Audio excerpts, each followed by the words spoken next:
So Kit, it will be a quick interview and then a photo opportunity if it's possible. Okay. Can you follow us there? Okay. Thank you.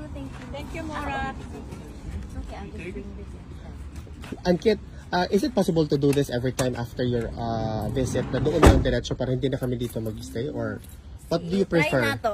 Yeah. Yes. It's up to you. Sige, hello. Siguro, diri na lang siguro.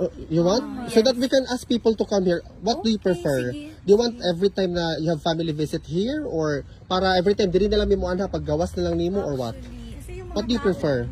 Oo. sila sa street. Asa ba ang di ba? Dara ako sa tabok. Dara sa tabok. Because what VP and your brothers and your sister does before, na after the family visit, they walk there also Sige. to Sige ta, address lakad the na ta. people. Let's go. Okay na. Let's go. Thank you ha. Ah, ah.